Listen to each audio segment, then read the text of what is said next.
I just finished watching Pedro Almodovar's latest film, Parallel Mothers, and I have to say, I did really like it. Would I say it's his best film? Overall, I would rate it 7 out of 10. It was a good film. It was good. It was easy to watch. It was enjoyable to watch, but I did think it was a bit too long.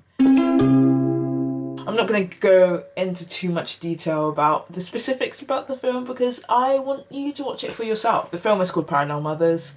It is about mothers. Wow. Who would have thought? So we've got two mothers. On one hand, we have this working woman, middle-aged, I'd say, in her early 40s, that works as a photographer. On the other hand, another mother who is in her teens. She's a teen mum. It was an unexpected pregnancy, let's say. Their paths meet because they happen to be giving birth at around the same time, so they're put into the same hospital room. And as the woman who's played by Penelope Cruz, I don't remember the character's name unfortunately, as she sees the other woman played by Milena Smith struggling with her child labour pains, she helps her through it. And by the end of the whole ordeal, which is giving birth, they exchange numbers and promise to keep in touch, blah, blah, blah. They continue with their lives, and we see how that develops throughout the film, them developing a relationship, this, that, the other, as well as an interesting subplot of the effects of the Spanish Civil War, this effects that the Spanish Civil War still have in Spain nowadays, I guess, would be a great way to put it. So, now that we have that kind of base, that very brief outlook on the full story of the film, I'm just gonna give sort of like my thoughts and ideas about the film. And I think I should add this disclaimer that I am by no means an Almodovar hater, okay? Before all of the fans try and come at me, I'm not a hater. I do love his films. I'm a fan of his work. Let's start with critiques first. The first kind of critique that I had about the film is that it did seem to be a bit male-gazy, let's say. A bit male-gazy, in the sense that it was like someone guessing what motherhood is like, the pain of loss in motherhood would be like. And you can't really convey, I don't think at least, you can really convey that unless you've gone through childbirth and being a mother. And last time I checked, Pedro Almodovar is a man. I would also say the film was a bit too long. I think the scope of the film was quite large, and Almodovar wanted to talk about loads of, current affairs and current topics that still affect Spanish society, but I don't think there was enough space to do that in that film, especially as I talked about before.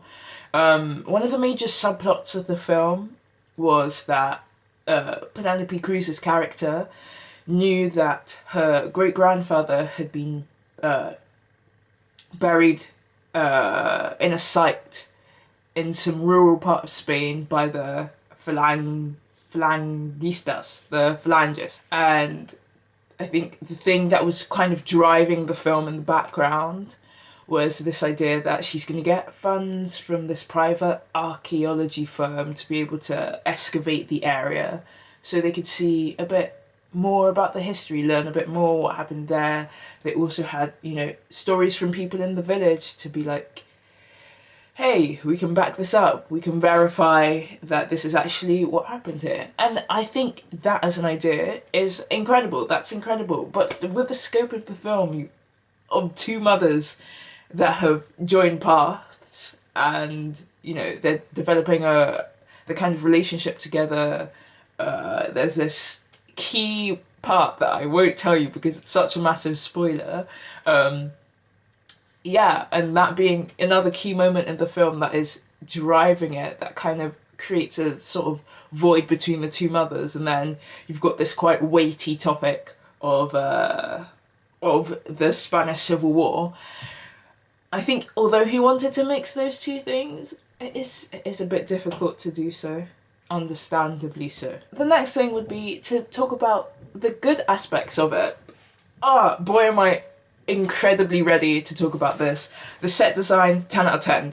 The fit, 10 out of 10. The younger mother was wearing some clothes and I was like, oh, add to cart. Like, especially because, not to flex, but I had recently gone to Madrid, so it was really cool to see some of the places that I'd been to, or some of the places that I'd seen, as well as recognising the architectural structures that are featured in the film, because, you know, every place has its kind of its own format of building, basically. And obviously, a massive, you know, kudos to the actors, because they did a really great job of acting. I always talk about this. I have a Medium account if you want to read some of my articles. A lot of the time what happens to me when I'm watching a film and the acting is, let's say, subpar, I seem to distance myself or disassociate from the fact that I'm watching a film, and it feels like I am sitting watching people act in a film, as opposed to sitting and watching a film, if you understand what I'm saying. Sometimes I feel like I'm watching acting as opposed to watching a story and really being engrossed and involved in the story, but that wasn't the case. The actors, let's say, they had really good on-screen chemistry, which I really do appreciate in the film. Also, colour grading was magnificent. The colours were vibrant without being too harsh. The skin tones were soft without me feeling like I'm watching something on face blur, or that the actors are wearing too much makeup. It was nice. It's also nice to see the development of Almodovar as a director. If you're not familiar with some of his work anyway, a lot of his earlier stuff was very much in your face, kind of like vulgar, crude, yes, Spanish culture, this is what it is. Not that that's overplayed now, because he's really kind of like the only one who did it with that force. It's nice to see that he's coming along with focusing more on storytelling without losing the past tropes that he used. For example, the idea of like maternity and motherhood, and mujeres, wow, women being the forefront of action. He hasn't lost that. So I guess that's it really. Just watch it for yourself. Yeah.